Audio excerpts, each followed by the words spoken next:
Boa noite a todos. Sejam todos bem-vindos aqui mais uma vez a mais um episódio do Arena em Voz. E desta vez também um ser especial, Ivan Laranjeira. Acho que já fizeram uma intro tua, que eu até vi que estou quase para perder o lugar. Ivan, sabemos que tu és um homem por detrás da Mafalala hoje. É sinônimo de Ivan Laranjeira. Mano, eu fiquei muito feliz quando soube que ia conhecer o Ivan Laranjeira. Ainda não tinha tido a oportunidade de estarmos, mas sempre tive uma admiração pelo trabalho que fazes. Fiquei a saber um pouco mais de ti quando soube, através deste projeto da Arena em Voz, que serias um dos nossos convidados. Mano, parabéns. Obrigado.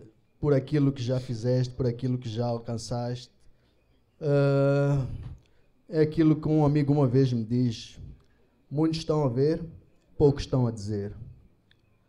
Então, este momento aqui é precisamente para isso. Primeiro, para prestar homenagem, para prestar a nossa dedicação, a nossa honra, neste caso, por trabalhos, por pessoas como tu, que são atores mesmo, neste filme que a gente vê, que tratamos que é a cultura, a arte em Moçambique.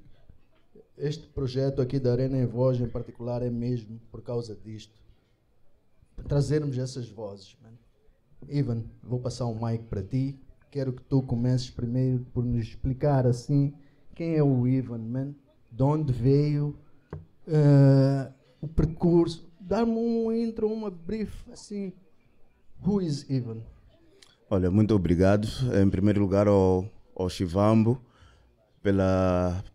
pelo convite e por ter acreditado sempre no nosso trabalho.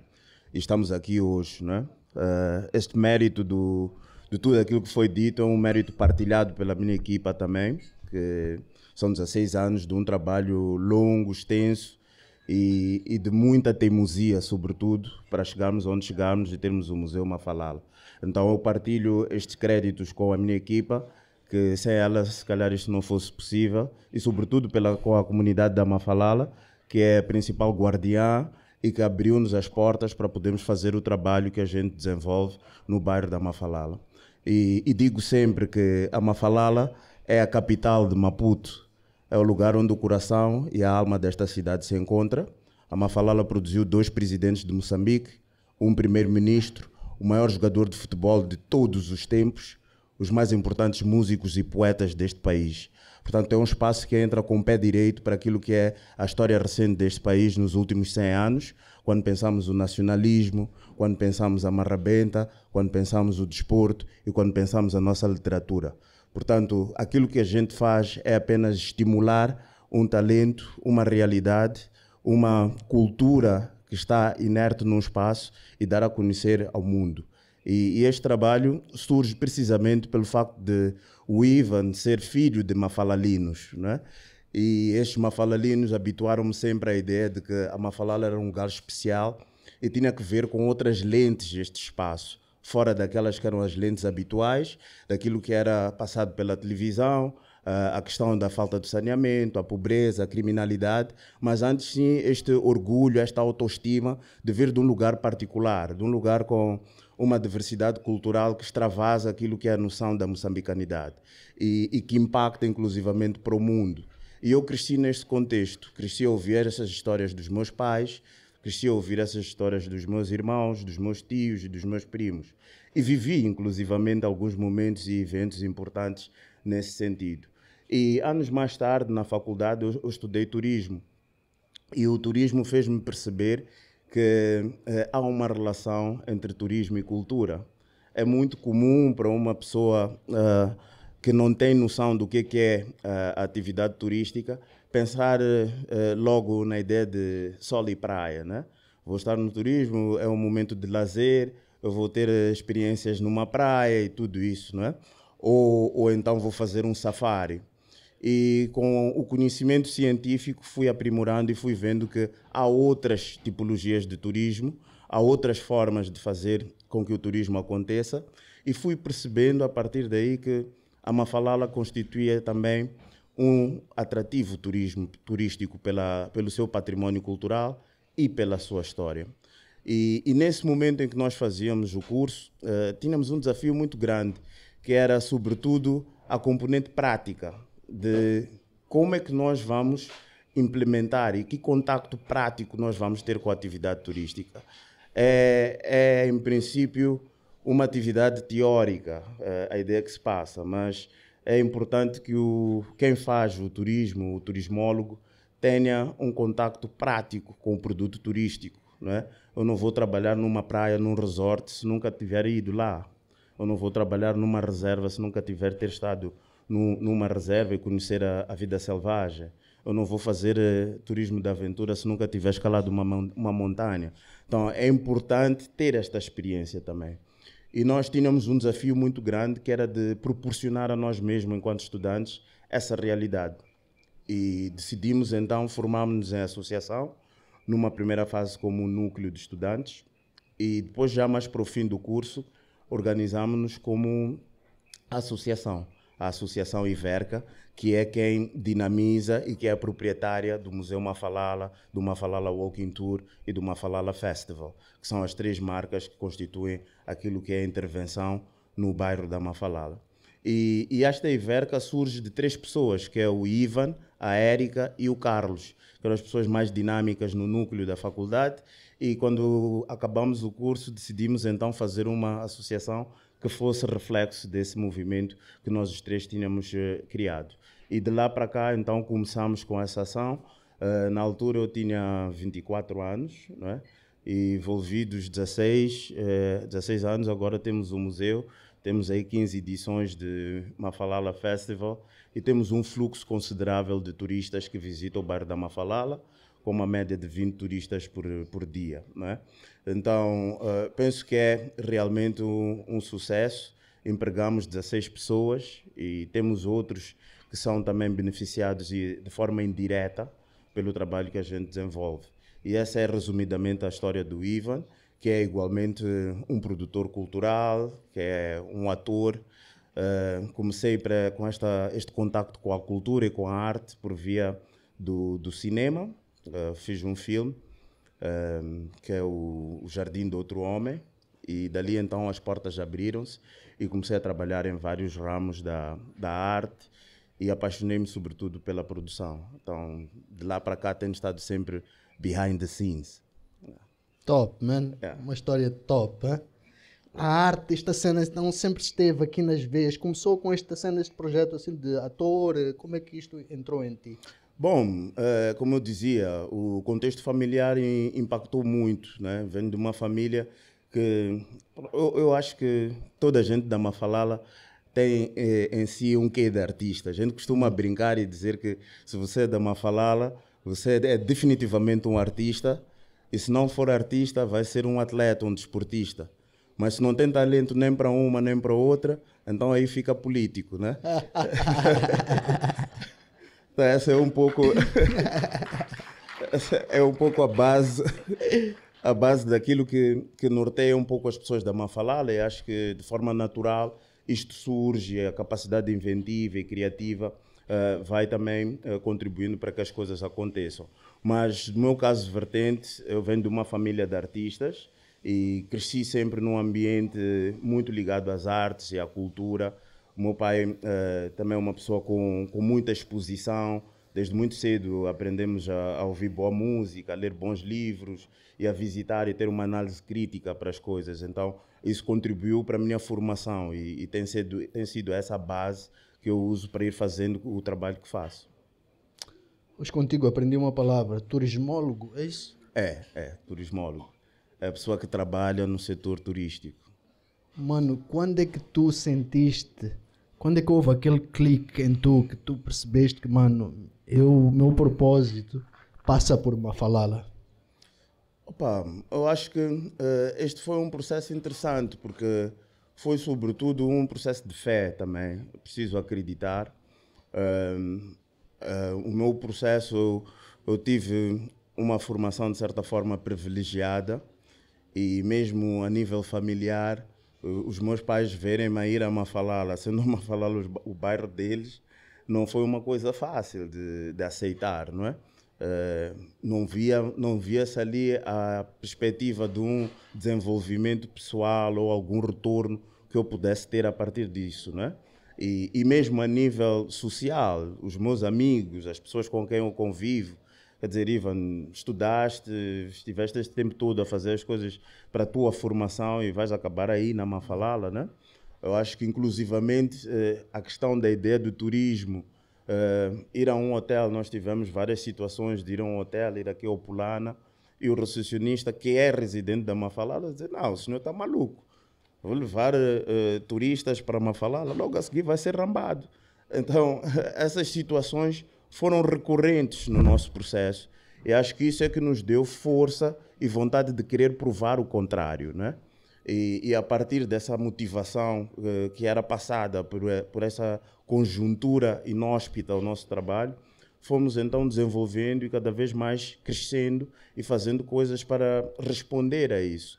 De certa forma, o Festival Mafalala surge um pouco nesse sentido, que nós tivemos um processo de formação na comunidade, por um lado, internamente, a procurar mostrar à comunidade a potencialidade turística, o património cultural existente no bairro e a sua importância, e por outro lado, a formar jovens da comunidade como guias de turismo e atores importantes na salvaguarda do património e na sua exploração para fins turísticos.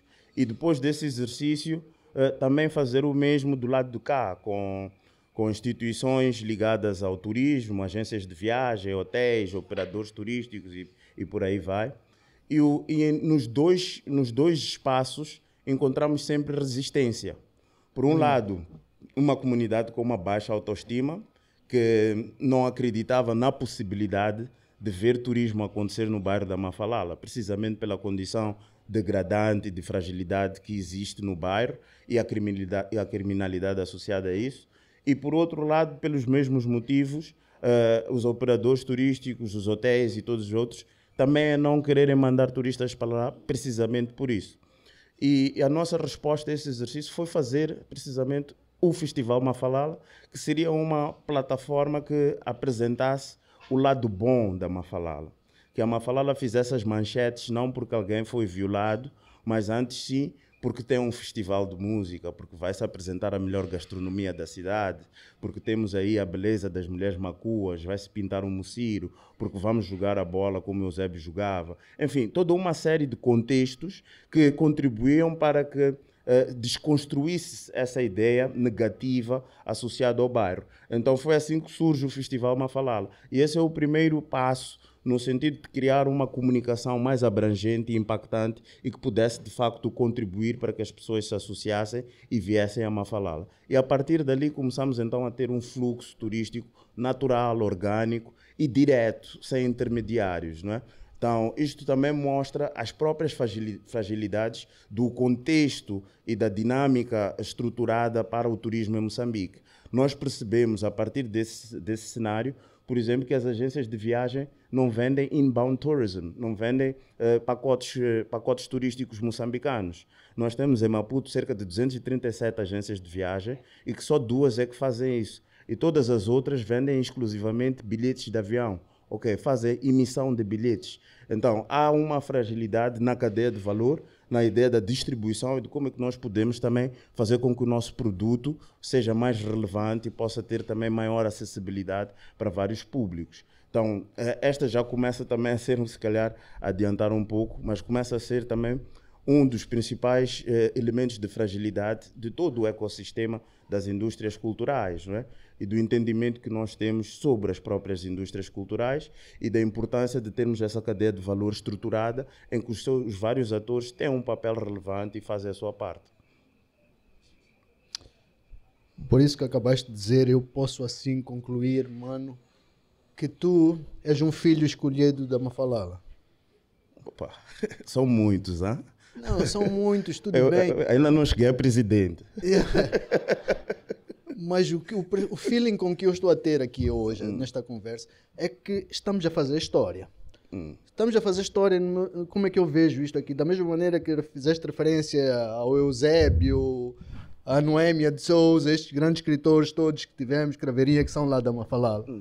Se calhar daqui a 20 anos, 30 anos ou 40 anos, a nova geração há de estar a falar do Ivan. Opa, eu fico feliz de poder ser uma referência positiva, né? Num contexto onde essas referências são cada vez mais raras e escassas, e fazer um trabalho nesse sentido é uma coisa bastante gratificante.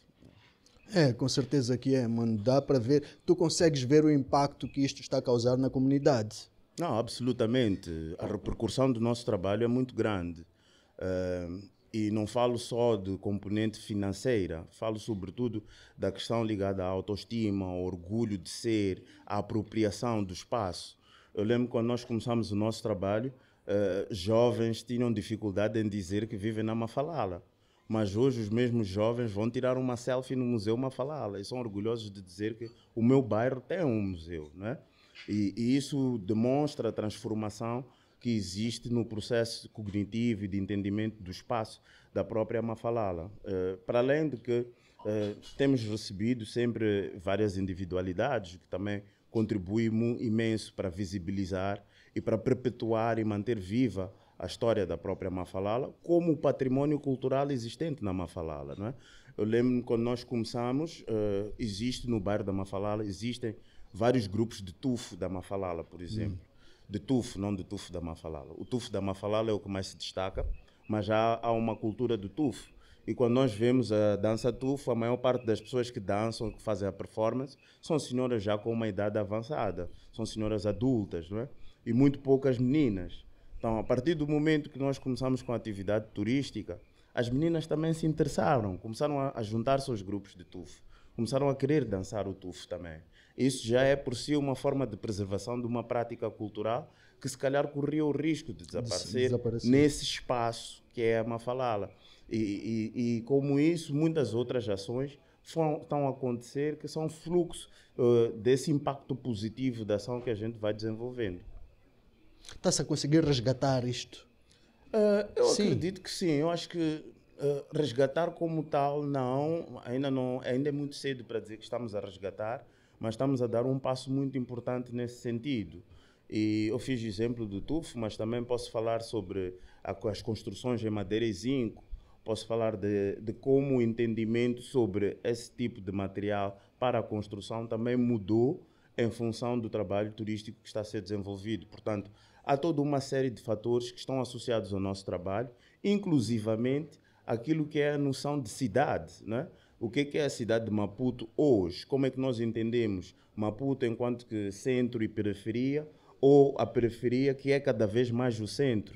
E uma cidade que vai se expandindo e sobretudo, também olhar para a questão da descolonização, né? O nosso património, enquanto moçambicanos, é muito associado a um património colonial.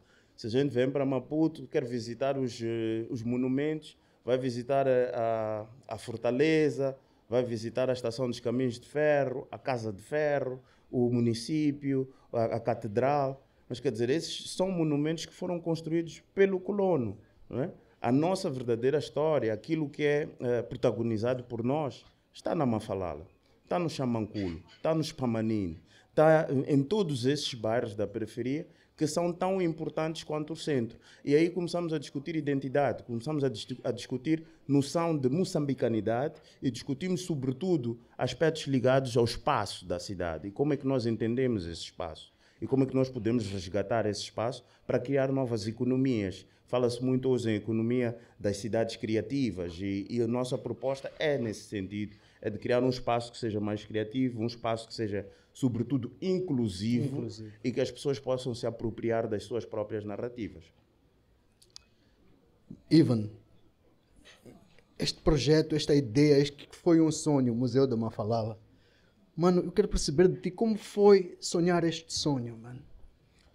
Bom, nós trabalhamos sempre com a arte. Eu acho que a cena da arte dá essa liberdade de sonhar e de implementar o sonho, pela sua condição de liberdade que oferece ao artista e também quem se beneficia ou quem aprecia essa arte. E pela poesia do Craveirinha, pela poesia da Noémia, pela música do Fanny, pelo dançar do Tufo, nós temos elementos suficientes para criar e para dar vazão a essa criatividade. Então, a partir desse pressuposto, nós fomos sempre trabalhando e usamos sempre a arte como um elemento mais leve de fazer chegar mensagens a públicos e de traduzir temas eventualmente mais complexos para que públicos mais simples também possam entender e fazer com que isso aconteça. Então, o sonho aconteceu porque há uma veia artística, porque há uma sensibilidade para a arte, e acho que a questão da sensibilidade é importante sublinhar, porque, infelizmente, há muita pouca falta de sensibilidade para estes temas, e é importante que se tenha mais sensibilidade. Hoje discute-se muito a questão dos soft skills, né? E estes soft skills podem evoluir precisamente a partir desta sensibilidade para temas como a arte, para a literatura, para a música, para a dança, para o cinema, para a fotografia. Então é a partir daí que a gente vai trabalhando. E é tendo isso mesmo em consideração que estamos aqui a fazer a nossa parte para dar o nosso contributo para que projetos como estes, histórias como estas sejam registadas e que gerações presentes, futuras, possam ter acesso e perceber de onde estamos a vir, para onde queremos ir. Fizeste aqui uma observação que eu ainda não tinha analisado assim tão profundamente. Estes exemplos que disseste da catedral, destes outros sítios todos, são coisas que nós herdamos e chofamos isso aí como se fosse nosso.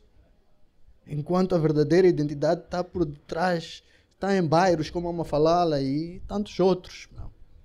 Sem dúvida, acho que aí também é interessante porque esse é um outro tema que até sob o ponto de vista legal, nós temos a Lei 10/88, que é a Lei do Património Cultural. É uma lei que diz que em Moçambique pode ser considerado património um edifício com mais de 150 anos de vida, um edifício de pedra e cal e um edifício que esteja associado à luta de libertação nacional. Contudo, nós olhamos para bairros como Mafalala, Xamanculos, Pamanine, nós vamos ver que são bairros que não têm 150 anos de vida. A própria cidade de Maputo não tem essa idade. E estamos a falar de construções que não são em pedra e cal. São construções muitas vezes em caniço, são construções muitas vezes em argila, são construções muitas vezes em zinco, em madeira e zinco. Portanto, por exclusão de partes, há aí vários elementos que são postos de parte, que não podem ser qualificados como património. Mas imagina um lugar onde começou-se a dançar a marrabenta. Se esse lugar é uma casa de madeira e zinco, esse lugar não tem 150 anos, será que a marrabenta não é património nacional? Este país é muitas vezes associado à ideia de país da marrabenta, não é? Imagina um espaço onde o Eusébio viveu e começou a jogar a sua bola, e hoje é um dos maiores jogadores do mundo e que está marcado na história como Pantera Negra. Esse espaço não é património cultural de Moçambique? Imagina o lugar onde o Craveirinha escreveu Maria, Xigubo e todas as outras suas obras. Esse espaço não é património? O espaço onde a Noémia escreveu o Sangue Negro não é património? Quer dizer, há toda uma série de critérios que também exclui, em vez de incluir aquilo que é a nossa identidade. Então, por isso é que eu digo que é sobretudo importante pensar naquilo que é a plataforma legal e nas atualizações que são necessárias fazer a essa plataforma, de forma a que a gente possa trazer mais elementos para a conversa, né? E eu não sou uma pessoa que está preocupada com a Lei 10/88. Antes, pelo contrário, eu acho que nós focamos-nos muito nesta ideia do nacional e esquecemos o particular, a cidade, o local. E, para mim, estas responsabilidades são municipais. E a maior fragilidade, precisamente, é que o município não tem estrutura ainda para poder responder a esses desafios. E nós temos um município que é responsável pelo território, mas não tem um controle geral daquilo que é a atividade que acontece no seu território. Então, se nós falamos sobre o património, dizemos que esta casa é património, é responsabilidade do município velar por esse património, porque é património aqui em Maputo, no seu espaço. Então, é preciso trabalhar também nessas dimensões de descentralização, nessas dimensões de empoderamento legal e regulamentar das instituições ou das autoridades locais, porque pode ser património aqui, pode não ser na ilha de Moçambique, pode não ser em Vilanculos, pode não ser em Moatize, e por aí vai. Então, estas nuances muito específicas e idiosincrasias de cada lugar são fundamentais para criarmos um espaço mais plural e mais abrangente e que inclui a todos. É.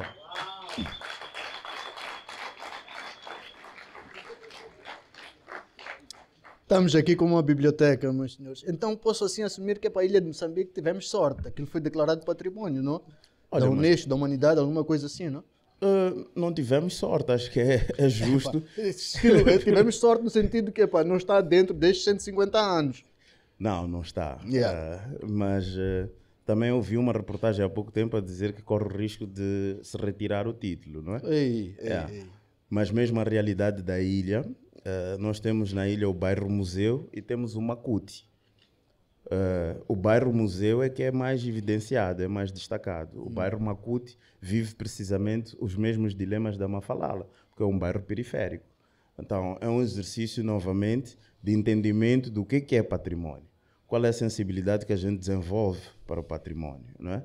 Então, e este património destes lugares, como Mafalalas, como Macuti, são patrimónios, na sua maioria, imateriais. Porque é conhecimento local, é tecnologia local, é saber ancestral, né, que está presente nesse espaço e que nós, infelizmente, não valorizamos. Ivan, quero aprender de ti uma coisa. Tu conseguiste trazer esse projeto, conseguiste transformar a Mafalala. Conseguiste fazer com que hoje a Mafalala esteja no mapa do turismo. Tu, quando digo ti, quando falo do Ivan, falo da equipe toda, né? Das pessoas que estão por detrás disto. Quão difícil é replicar isto, Ivan? Isto que estamos a falar, isto conseguiu-se fazer na Mafalala. Quão difícil é poder fazer também em outros sítios, outros bairros? Como é que a gente pode fazer com que surjam mais Ivans? Bom, difícil não é. Acho que é uma questão de força de vontade. Eu próprio ainda continuo muito jovem. Posso fazer outra Mafalala, né? Claro, esperamos isso. Esperamos isso. Então, acho que o que acontece também é que, a partir do nosso trabalho, hoje, a gente já consegue perceber que no Xamanculo estão a fazer visitas guiadas. Né? Também já. Já estão a fazer visitas guiadas. Então, estamos a influenciar positivamente, estamos a inspirar outros, não é? Então, é uma questão de tempo até que isso comece de forma orgânica a acontecer. Mas, naturalmente, se nós pudermos estimular esse crescimento, se nós pudermos estimular essa ação, olha, melhor. E aí, então, pode acontecer. Agora, isso já nos leva para várias situações, desde políticas municipais, como eu dizia, para não dizer políticas nacionais, que o meu tema é com o município. Acho que o Departamento de Cultura do município tem que pensar a cidade e tem que pensar soluções para esses espaços e para esses territórios, de modo a que possa, de facto, desenvolver. E está aí uma opção, economia criativa. Estamos a falar de bairros como Mafalala, Xamanculos, Pamanin, Micajuín. Esses 4 bairros... Aeroporto também. Aeroporto, igualmente. Esses 5 bairros, sozinhos, têm mais da metade da população da cidade de Maputo. Então estamos a falar de perto de 1 milhão de habitantes. Estão nestes bairros considerados periféricos. Estão nestes bairros e são bairros que têm uma taxa de desemprego de 80%. Essa é uma solução. É fazer com que haja uma economia criativa nesses espaços e que essa mesma população possa ter emprego e beneficiar-se disso. Então, mas isso preocupa-me, porque ainda há bocado, quando estiveste a falar das 200 e tal agências de viagens que nós temos aqui, e que só 2 praticamente estão a poder prestar este tipo de serviço, meu. Então... A gente viaja, sai daqui, vai para Cape Town, vai para qualquer destino turístico, mano, a primeira coisa que encontras em qualquer sítio são N números de folhetos a explicar dos diversos sítios, possibilidades que tu tens para onde ir, meu. Olha, acho que isto é questão ligada precisamente à forma como o ecossistema é montado. O nosso sistema é bastante desintegrado e não respeita a transversalidade do setor, não é? Eu acho que o setor turístico, o setor cultural e o desporto tocam em várias sensibilidades ao mesmo tempo. É preciso transporte. O transporte tem que funcionar em pleno, não é? Nós olhamos para o aeroporto de Maputo, quantos voos internacionais chegam por dia? É uma pobreza. Então, não estão a chegar turistas. Estamos a olhar para turistas internacionais. Então, a solução é pensar turistas domésticos. Se queremos fazer uma economia que flua. Nós olhamos para Joanesburgo. Quantos voos internacionais chegam ao Artambo por dia? Muitos. Então, o que é que isso vai refletir? No Soweto, eles têm uma média de visitantes de 1000 turistas por dia. Eu, na Mafalala, tenho uma média de visitantes de 20 turistas por dia. Então, as coisas estão relacionadas, né?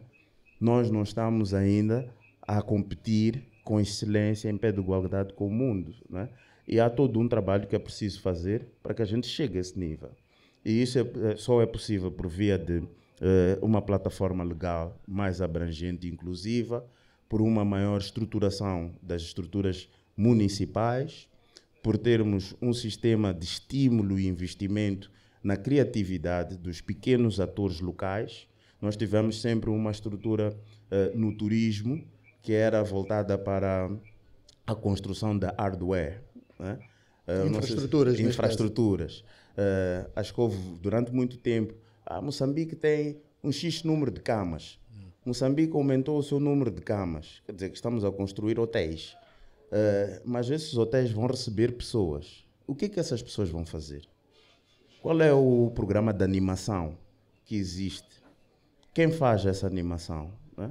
O investimento em hardware é um investimento muito grande, mas o investimento em animação não. É um investimento que qualquer um pode fazer, desde que tenha uma estrutura melhor, com um standard e padrão que seja aceitável a nível internacional. E nós nunca trabalhamos nisso, nunca trabalhamos na animação. E por isso mesmo é que muitas vezes estamos em situações em que ficamos um dia na praia, o segundo dia já estamos entediados e depois não sabemos o que é que vamos fazer. Já estamos a voltar para casa. Então, mas o turismo só se beneficia quanto maior for o número de noites num destino, não é? Então, quanto mais tempo a pessoa ficar num lugar, mais essa pessoa gasta. Se essa pessoa mais gasta, mais postos de trabalho cria. E este é o desafio que nós temos neste momento no país, é de criar essa possibilidade de micros, pequenas e médias empresas poderem preencher esse vazio. Mas isso é possível só com políticas bem estruturadas e com investimento que estimule esse setor, não é? Olhamos para Maputo, em quantos lugares é que eu vou comer comida moçambicana? Estou numa cidade que tem muitos restaurantes, mas quantos desses restaurantes têm no menu matapas, tiroves, chiguinha, cacana e tantas outras coisas, né? E com uma gastronomia imensa, que vai do sul ao norte, com sabores típicos que são fenomenais. Então, essas são questões que só uma política pública pode mudar e pode estimular. Se eu disser que, olha, todas as senhoras na barraca do museu precisam ter um standard assim, assado e cozido, e fazer este prato, e nós estamos a pagar por isso, vai acontecer, né? Então, são essas noções e essas ideias, né, que podem resultar e contribuir para uma ideia mais abrangente também de indústria cultural. Porque há também esta noção de que indústria cultural são as artes performativas. E acho que esse é um dos grandes mistakes que o país Temos que desmistificar isso. Tem em relação a isso. E pior ainda, nas artes performativas, só a música, né? Então, é preciso olhar de forma holística para o problema e começar a desconstruir e construir narrativas sobre os espaços, né? O título de exemplo, a gente vai para o Rio de Janeiro, a gente pensa samba, né? Tem música até, água de coco, não sei o que. Garota de Ipanema. Quer dizer, então é toda uma estrutura que está montada para dar isso, né? A pessoa já está, a novela está a mostrar isso, a música está a dar isso, tu vais para o lugar, sentes isso, tem bar de pagode, tem samba de não sei o quê, samba da pedra, quer dizer, tem escola de samba, tem carnaval, quer dizer, tem uma estrutura à volta de tudo isso. E nós não podemos fazer a mesma coisa como a Rabenta. Então, é um pouco estas questões, não é? Epá, Ivan, vou-te fazer uma pergunta assim provocadora, assim fora da minha linha de pensamento. Se tu hoje estivesses numa posição de poder, de que tu tivesses autoridade para mudar as coisas, começarias por onde? Quais são as primeiras coisas que estariam na tua lista que tu sabes que meu país não pode ser assim, isto tem que ser diferente? Eu acho que educação. Acho que a educação é fundamental. É, sobretudo, o ponto de partida para tudo. E cria tal sensibilidade que eu falava a princípio. Programas, sobretudo, de leitura também. Um plano nacional de leitura sério e criação de bibliotecas, sobretudo com literatura moçambicana e panafricanista, para que as pessoas pudessem ter noção disso, não é? Eu acho que o culminar desse processo seria fundos disponíveis para micros, pequenas e médias empresas que possam, de facto, fazer essa transformação também. E falo de uma transformação estruturada, que acompanha um plano bem estruturado, que tem todos estes setores associados, não é? Agora, eu queria voltar ao Museu da Mafalala, mas vou deixar para depois. Quero perceber do teu lado agora, Ivan, você que já tem uma experiência, carrega uma bagagem neste mundo, que já estás quase 16 anos a trabalhar neste projeto aqui e tal. Queria perceber de ti o lado financeiro da cultura. Ok? Com isto que eu quero dizer, o que é preciso, por exemplo, para estruturar, sustentar e financiar um projeto como o Museu da Mafalala? Bom, eu penso que um dos grandes calcanhares daqueles é a capacidade de estruturar a ideia, né? Eu sou muito apologista da ideia da criação de planos de negócios para os nossos projetos. E a sustentabilidade é um elemento principal do plano de negócio. De onde é que eu faço dinheiro? De onde é que eu me mantenho? Quais são os custos e quais são os ganhos, não é? Este é um exercício fundamental. E sinto que muitas vezes isto não é um processo que está associado a um criativo.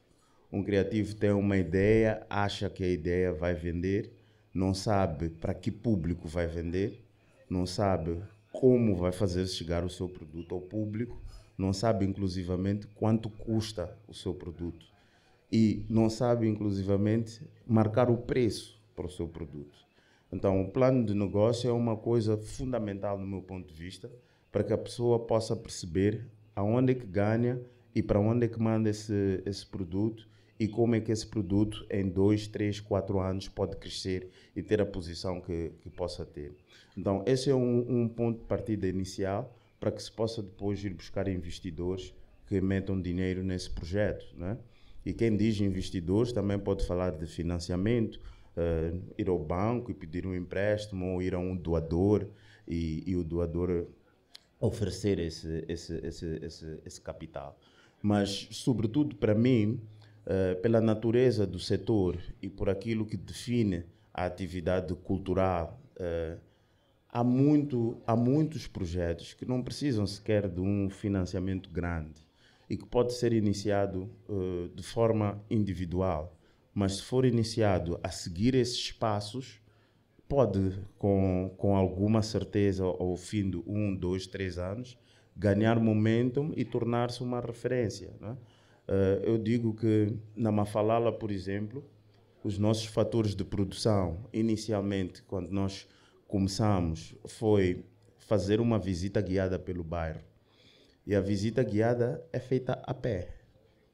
Pelos bequinhos e tudo. Pelos becos e tudo isso. Então, o turista vem ter conosco a Mafalala, encontra um guia que o leva a conhecer a Mafalala a pé. não temos custo em transporte, que seria eventualmente o principal custo, mas no nosso caso nós não temos custo em transporte, temos é que ter uma boa formação e ter domínio de línguas.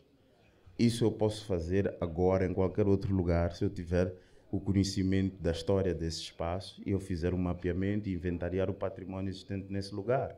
Não preciso de um investimento muito grande. Pego no meu celular, faço um cartaz, lanço nas redes, estou a promover esse destino. Então, são pequenas coisas como essas que eu acho que às vezes podem ser mecanismos para que as pessoas iniciem o seu trabalho e que, se souberem fazer um preço justo e ter um plano de negócio, podem desenvolver. Eu não quero com isto dizer que o financiamento ou os fundos não são importantes. São extremamente importantes e são o que alavanca esses mesmos negócios quando chegam a um determinado patamar. Mas é importante desconstruir e fazer com que as pessoas comecem também a trabalhar por elas próprias para terem esse seu espaço. Sabes, eu até já tive esse entendimento, talvez seja não sei em português, um misconception, como se diz em inglês, que aqui muita gente vê, por exemplo, quem faz a cultura, quem trabalha com a cultura, como alguém que esteja a fazer por paixão, não como alguém que esteja a fazer aquilo como negócio. E talvez isso, no meu entender, leva a uma certa subvalorização daquilo que poderiam ser uma subvalorização da cultura em termos econômicos. É verdade, e de facto a cultura tem isso, né? O artista é um eterno apaixonado, né? Sempre. E é um elemento de força, mas também é um elemento de fraqueza, que é o que estavas a dizer. E é preciso saber conciliar e gerir essa situação, de modo a que a pessoa possa também ter os seus dividendos, né? E acho que isso acontece com todos, não é só na arte. Qualquer um que seja um criativo, né? Criativo do seu ponto de vista artístico, mas também do seu ponto de vista de engenharia, o seu foco principal é criar. Depois já de ver lá à frente como é que as coisas vêm. Mas é importante manter essa estrutura de receita sempre presente, né? Sim, claramente. Senão não se vive, senão não se continua com o projeto. Então, é por aí. E eu acho que isto passa também pela tal questão da sensibilidade, né? Eu cada vez mais hoje vejo os meus amigos, por exemplo, constroem casas, né? Têm a sua casa, a casa é bonita, é grande, tem região e primeiro, às vezes segundo andar também, e contratam um decorador de interiores, o decorador vai lá, põe um mobiliário, mas depois no final estou a ver, tem quadros que vendem no Mica na parede. Eu estou a perguntar, mas olha lá, tem quadros do Mica, construiu essa casa grande, tem quadros do Mica, mas não, é que eu não posso ir ter com aqueles artistas que estão a cobrar 100 mil, 200 mil, não sei. Não é verdade. O mesmo quadro que ele compra do tamanho do Mica, pode comprar um quadro que é uma peça única e que tem um valor exclusivo para ele. E ele está a pagar isso. E outra coisa é que a arte não deprecia, a arte só aprecia. Então, estas pessoas que fazem isso são pessoas que não têm sensibilidade artística. E daí...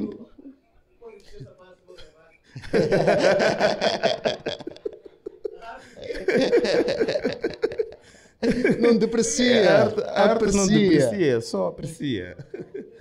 E não é à toa que os bancos têm coleções de arte, né? Então, precisamente por esse elemento. E como é que nós não temos essa sensibilidade para comprar obras autênticas? Conseguimos fazer toda essa estrutura, mas no final vamos comprar prints. Não faz sentido. Então, a tal sensibilidade, a educação é fundamental. De facto, isso que falaste, nós valorizamos, temos esta tendência de valorizar aquilo que vem de fora e desvalorizar aquilo que é nosso. Tivemos um caso que chocou-nos, de certa maneira, no nosso primeiro episódio, quando tivemos com o mestre Naguiba aqui. Contou-nos, deixou ficar aqui em evidente situações que um artista daquele gabarito ainda sofre, meu. Imagina lá, já conseguimos imaginar o resto, a cadeia, como é que segue, né? Mas falando nisso, eu quero saber do teu sonho. Como é que foi tu, visitas guiadas a Mafalala, sentir que aqui vai sair um museu? E como sustentar esse projeto, como transformar isso numa coisa que é financeiramente viável no end of the day, né? Yeah. Aqui vai sair um museu, por quê? Porque nós, à medida que fomos fazendo e fazemos os tours, e até hoje isso continua a ser um desafio, é que também começa-se a colocar em causa o próprio guia. Porque tu dizes, olha, aqui viveu o presidente Samora Machel e a casa não está em condições. A pessoa que está contigo diz, não, não é verdade, não é possível. Vocês deixaram isso chegar a este ponto. Não é possível, é chocante. E é essa a realidade, né? Ou dizeres que vais à casa do Eusébio e encontrares a casa num estado lastimável. Então, nós sentíamos a necessidade de desenvolver uma ação que credibilizasse o nosso discurso. E foi assim que primeiro começamos a fazer os murais. E os murais, temos 4 murais na Mafalala: o mural dos poetas, o mural do tufo, o mural dos desportistas e agora mais recentemente fizemos o mural da dança, da Marrabenta. E esses murais também ajudavam a trazer esse elemento da credibilidade e ajudam até hoje, porque aí vemos uma grandiosidade daquilo que é a representatividade da Mafalala. E nesse sentido devo agradecer também a Boa Coisa, claro, que fizemos a renovação do mural dos poetas, quando foi o centenário de José Craveirinha. E digo agora ao Chivambo que próximo ano é o centenário da Noêmia de Souza. Então temos que voltar lá. Está dado o recado. E isso constitui, de facto, esta credibilidade, traz esse elemento de autenticidade para o espaço. E o turista, de facto, acredita que aquele espaço é real, é um espaço autêntico e que tem esta narrativa. E fomos sentindo, à medida que íamos fazendo esse trabalho, que era preciso trabalhar em outros elementos também. A nossa história é muito pouco documentada. Nós temos uma história que é, na sua maioria, oral, e no bairro da Mafalala todos os principais protagonistas estão com idades avançadas, estão doentes e em muitos casos começam também a perder a vida, a morrer. E sentíamos a importância de trabalhar na pesquisa, de documentar esse elemento e de recolher material que pudesse também servir de referência para gerações mais novas. E assim surge a ideia do museu. Mas, sobretudo, queríamos um espaço que funcionasse como uma centralidade, um espaço que qualquer um pudesse ir a Mafalala pelo seu próprio pé, sem ter que visitar com um guia, e estar nesse espaço e usar o espaço para seu benefício e também conhecer mais e poder gastar mais na própria comunidade. E assim surge o Museu Mafalala, com essa intenção de trabalhar precisamente na tal centralidade, que amplia o tempo de estadia na Mafalala, porque tem também hospedagem, mas que dá também este contexto histórico, dá toda esta noção do que é a periferia de Maputo e a história do país. O museu existe já há quanto tempo? O museu existe há 6 anos. Inauguramos em 2019. 6 anos. Como é que foi o processo de construção desse museu Laranjeira? Teve financiamento local, de base, financiamento... Como é que funcionou essa estrutura para tu dizeres que this is gonna happen? Foi uma combinação de recursos, né?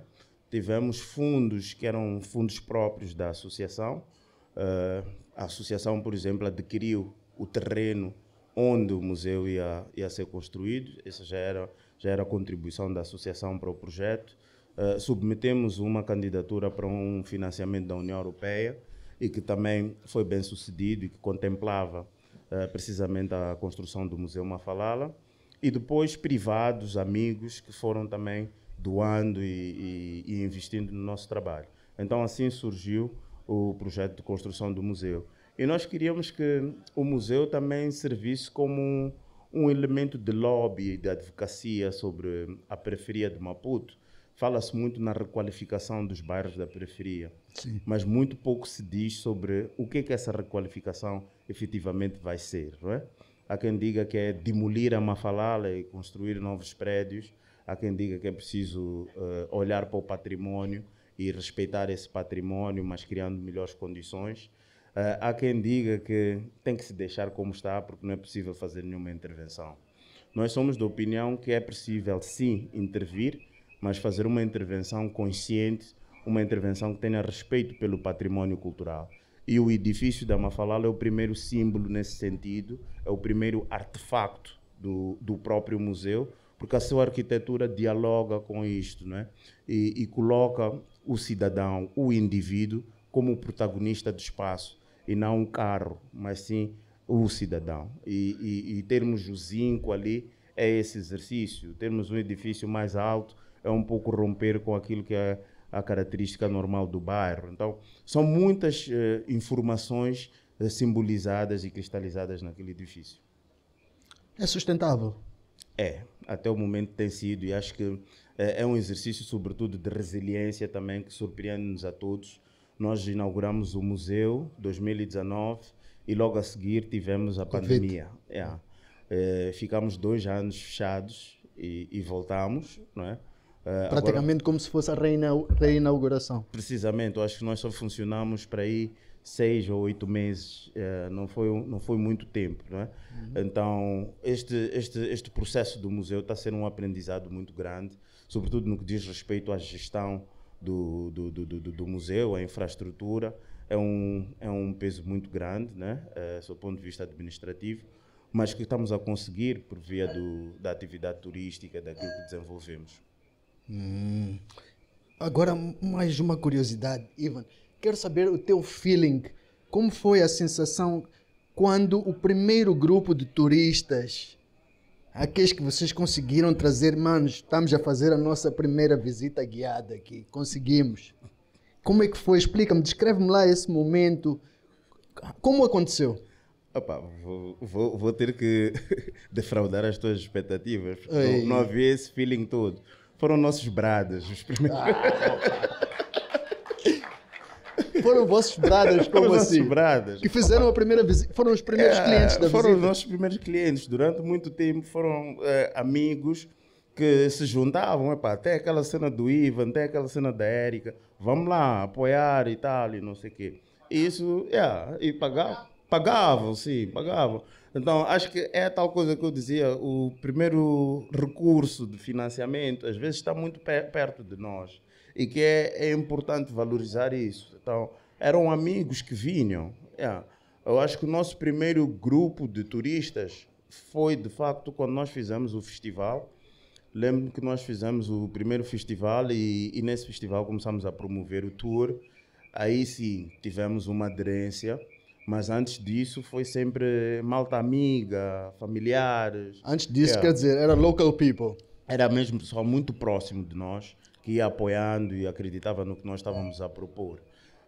Depois, mais tarde, por via dessas conexões, começamos a ter muitas empresas, embaixadas, ONGs a fazerem também os tours. E até hoje o nosso principal público é a comunidade de expatriados em Maputo, não é? E esse é que tem sido sempre o nosso grupo-alvo e que tem contribuído imenso para o crescimento do nosso trabalho. Top. Vamos lá tentar fazer uma cena diferente. Né? Eu queria fazer uma cena mais louca ainda. Tu que estás com o Mike, vê lá aqui no público se tem alguém que quer fazer uma pergunta, alguma dúvida, direta logo para o Ivan, man. Vamos lá interagir. Eu avisei. Jovens, preparem-se para a universidade. Não foi o que eu disse? Eu acho que temos que interagir um pouco, dar um pouco. Ivan, vamos a isso, né? Boa noite. Chivambo, boa coisa. A pergunta é simples. Dá dinheiro? Dá. Muito obrigado. É possível replicar a mesma fórmula? É. Contactem o Ivan, guys. Boa noite. Tani Kabir aqui. Eu não tenho uma pergunta, mas dizer parabéns ao Ivan. Eu já estive na Mafalala. Nós temos um programa que traz os miúdos de Chilembene, a Machel Fidos, uma lenga, e trazemos os miúdos nas férias escolares durante o ano. E um dos pacotes que nós, não pacotes, mas os tours que nós temos é para Mafalala. E os miúdos que a gente leva lá de Chilembene, da escola de Chilembene, trazemos para Mafalala mesmo para eles conhecerem e verem o que é que tu tens feito lá em Mafalala. Mas eu quero desafiar o moçambicano, porque tu disseste que nós temos 20 turistas por dia que vão a Mafalala e temos 1000 que vão ao Soweto.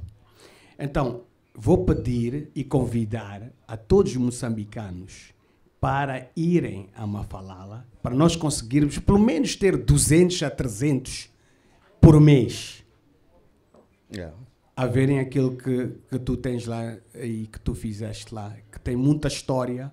Então, convido a todos nós, moçambicanos, a irem conhecer este espaço belíssimo. E devo reforçar que o museu... Well done, Tani. Devo reforçar que o museu é um serviço de utilidade pública. Então, estamos mesmo a prestar um serviço à sociedade e isso vai tornar de nós, moçambicanos, melhores. Olá, boa noite. Meu nome é Karina Ubis Capitine. Eis, fiquei tímida agora. Fiquei tímida. Levanta. Ai, não. Posso não levantar, né? Mas vou tentar ser breve. Muitos parabéns, Ivan.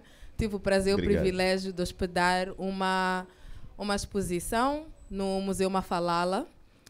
E é um prazer. Eu sou alguém que cresceu aqui em Campo Fumo. E como curadora, como artista, tenho recentemente ganhado consciência e feito um esforço de, através da arte, fazer esse intercâmbio, né? Pensar Maputo não é só Campo Fumo, e a arte tem facilitado essas conversas. Não tem sido fácil fazer o mesmo intercâmbio aqui no centro, em Campo Fumo. E este espaço onde estamos hoje tem sido um espaço de difícil acesso para projetos que eu tenho pensado e tentado concretizar. Então, aproveito este espaço para, com todas as pessoas que aqui estão, Ivan, que é quem muito facilmente abriu as portas no Museu Mafalala, todas as pessoas que estão aqui que fazem... Quando digo este espaço, não é os quiosques, expressei-me mal, né? É o espaço da FEIMA, sim.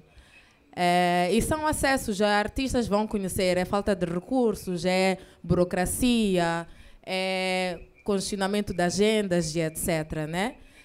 E então, acho que aqui temos várias pessoas que em 3 chamadas havíamos conseguido resolver essas coisas todas, né? Então, apesar da timidez, achei que era uma boa oportunidade de pegar o microfone e tentar trazer este assunto, não para os meus projetos de forma pessoal, mas para... Realmente acho muito importante fazer esses intercâmbios acontecerem, porque o que acontece com, acho que foi falado ali, né, essa comparação que temos de Soweto e Mafalala, é que vê-se o Soweto como muito mais do que um pedacinho de Joanesburgo, né? Soweto, bom, não vou entrar aqui em filosofias. Mas então era isso. Como é que nós podemos fazer? A pergunta é para ti, Ivan, mas também para este espaço que nasce aqui em Campo Fumo, que é um espaço central. Como é que nós podemos descentralizar e facilitar este intercâmbio entre o que nós chamamos de centros e o que nós chamamos de periferias, mas que se quebrem estas barreiras através da arte, que é uma ferramenta que facilita muito, a arte e a cultura facilitam muito que estas barreiras possam ser ultrapassadas. Muito obrigada.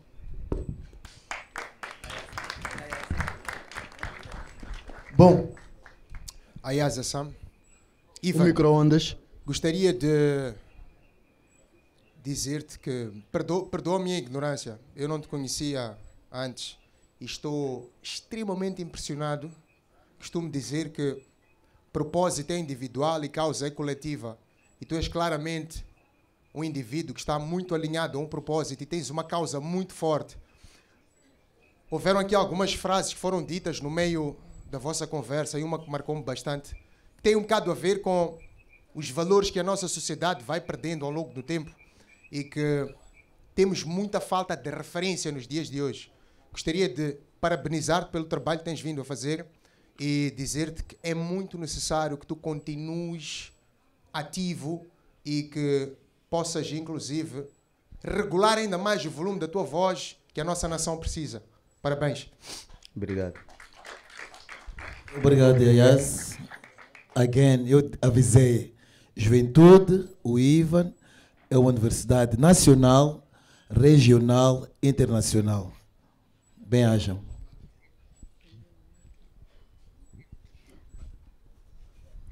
Boa noite, Tiliane Cuna. Eu sou uma estilista, trabalho na marca Uzuri Atelier e a Uzuri existe há mais ou menos 10 anos.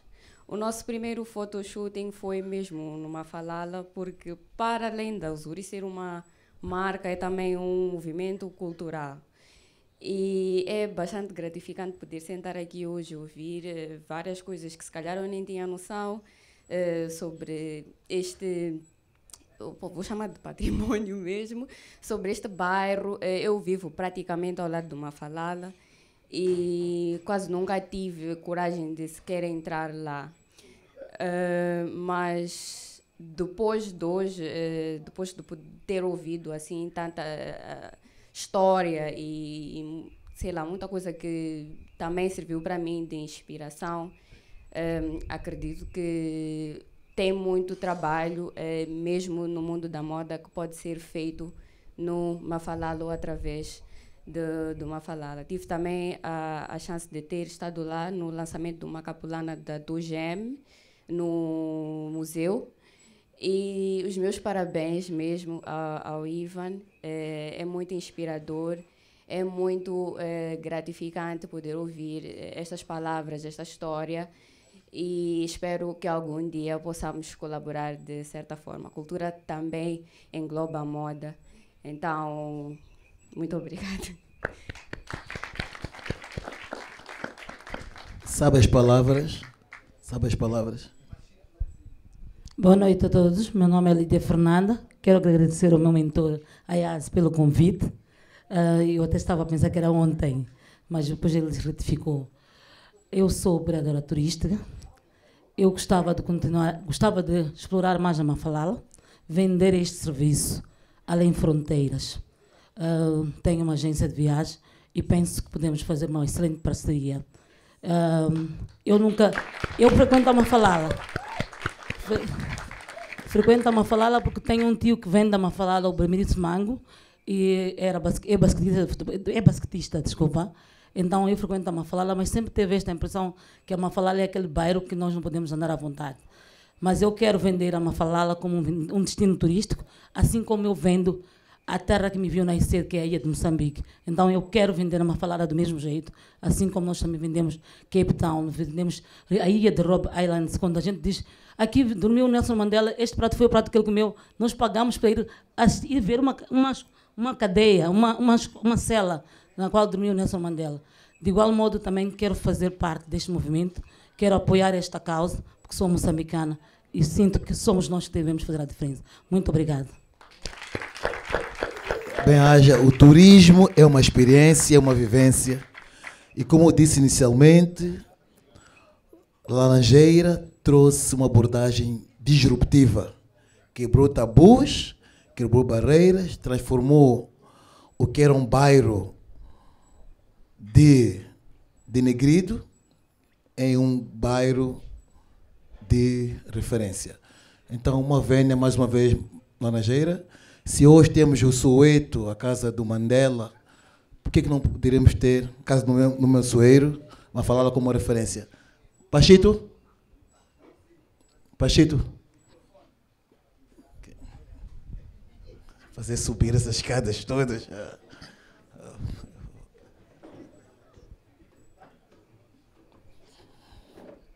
Quer dizer, subir as escadas todas, Pachito.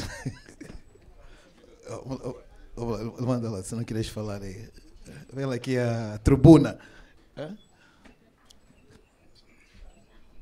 Pachito também é uma referência de arte e cultura, uma referência a Moçambique.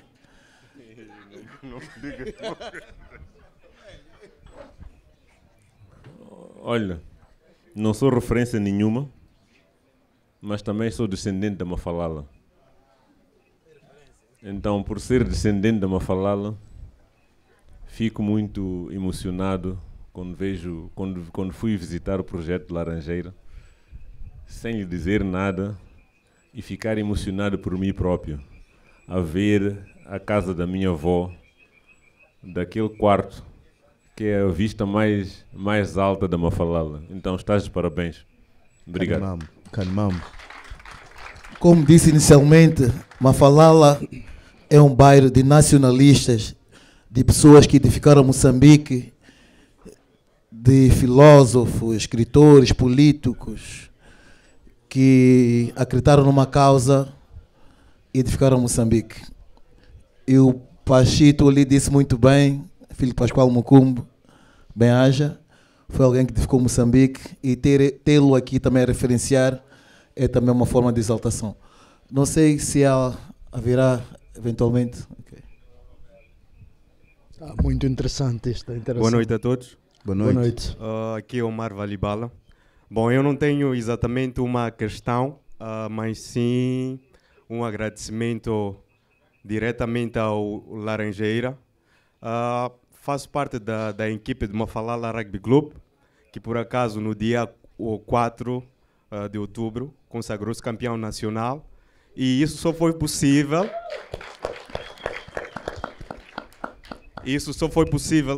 Graças ao apoio direto do Museu Mafalala, da Associação Inverca, que já vem nos apoiando já há 10 anos.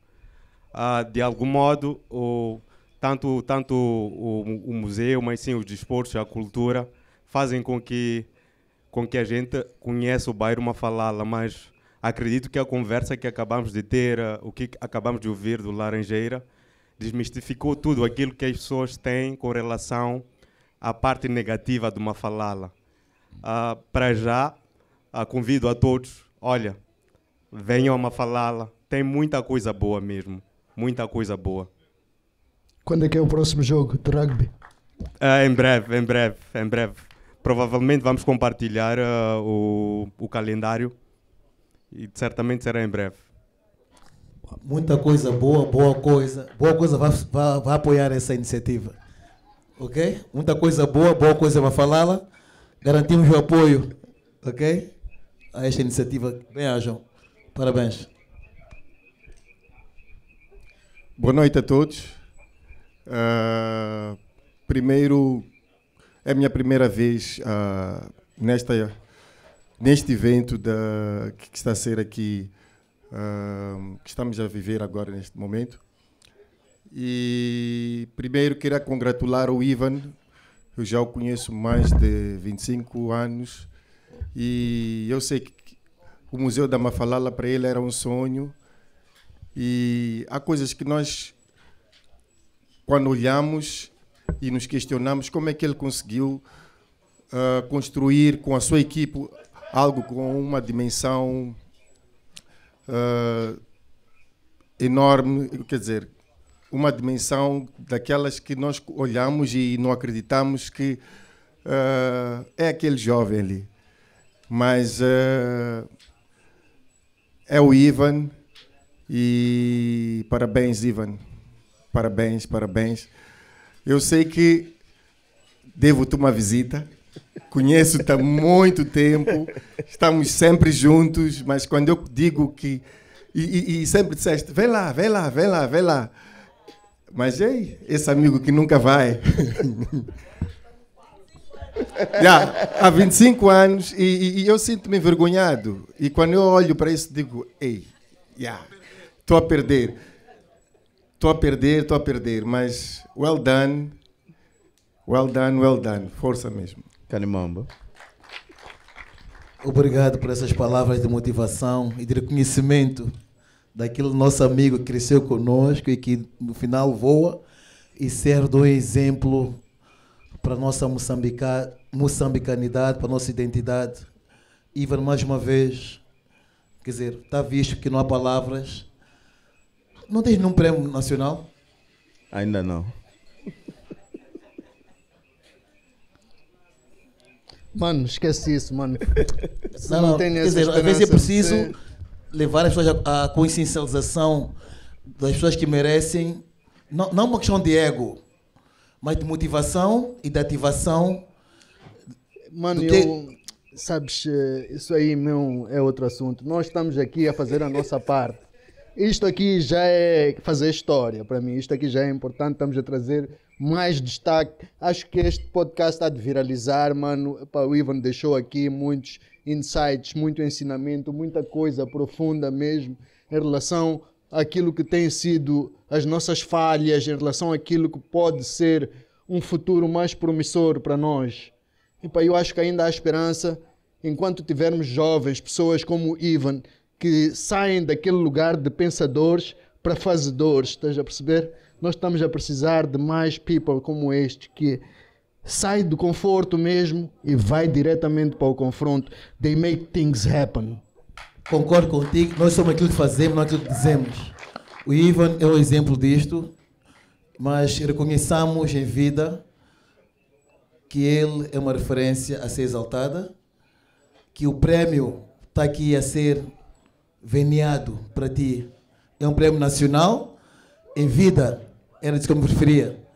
Então, se não houve reconhecimento, nós reconhecemos Ivan isso como um colosso, como disse anteriormente, reconheçamos os colossos em vida. Então, nós reconhecemos Ivan como alguém que edifica uma sociedade, dá direção, dá visão e dá o sentido de consciência daquilo que é cidadania, unidade na diversidade. Ubuntu é o que tu fizeste, Ivan. Bem-aja. Moçambique te reconhece. E uma vénia ao Ivan, uma vénia à nossa juventude, que percebam de onde vocês vêm. Não importa de onde vocês vêm. Não importa de onde vocês vêm, o que importa é fazer. O Ivan fez, o Ivan faz. Ivan fará. E fará. Então, o reconhecimento nacional, regional, internacional. Bem-aja. Bem-aja. Mas já quase no final das coisas, Ivan, uma pergunta assim: se tu pudesses aconselhar o governo com uma única medida prática a ser implementada amanhã, qual seria? Primeiro tenho que mandar a minha fatura de consultoria.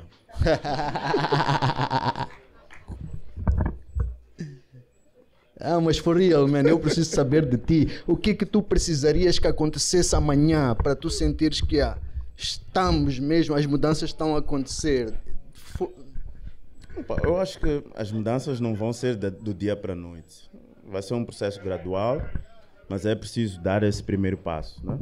E eu continuo a insistir na educação. A última, prometo. Que mensagens deixarias aos jovens criadores que têm ideias, mas não sabem por onde começar? É preciso, sobretudo, expor-se mais, ir aos sítios, pesquisar, falar com as pessoas, com quem já faz, e a partir daí a direção há de vir. Então, ladies and gentlemen, chegamos aqui ao final do nosso podcast com Ivan de Laranjeira. Um ator, um protagonista, um personagem aqui da nossa arena cultural, que certamente deixou muito ensinamento, com alguém com o qual temos muito, que podemos muito aprender. Deixo aqui o meu apelo para todos que estejam nos a assistir, que valorizemos primeiro um pouco mais aquilo que é nosso, a nossa cultura. Isto de valorizar tem que sair daquilo que é falado para aquilo que é feito. Então, faço um apelo que é para procurem, vamos encorajar este tipo de atividade, este tipo de iniciativa, vamos tentar replicar isto aqui mais por outros bairros. Visitem a Mafalala, vão visitar um museu, colham, bebam, sintam aquela energia, porque nós só vamos crescer se nós nos apoiarmos uns aos outros. E, mais uma vez, agradecimentos especiais à Boa Coisa, ao Fundo Artístico, por nos poder proporcionar esta arena onde podemos ter pessoas como o Ivan, entre outros, podemos ter uma interação com um público jovem, interessante, que se preocupa também com estas coisas, e que assim nós possamos estar a contribuir com aquilo que nós sabemos fazer para um desenvolvimento da nossa arte, da nossa cultura, do nosso país, da nossa moçambicanidade. Enfim, que possamos ser melhores seres humanos no final do dia, que saibamos apoiar aos outros, mano, que possamos fazer o bem sempre, sem ver a quem. So, thank you guys, obrigado por terem ficado até aqui. Subscrevam o nosso canal, partilhem este conteúdo, deixem comentários para o Ivan, vão visitar o museu e ajudem-nos a crescer. Thank you, até breve, tá.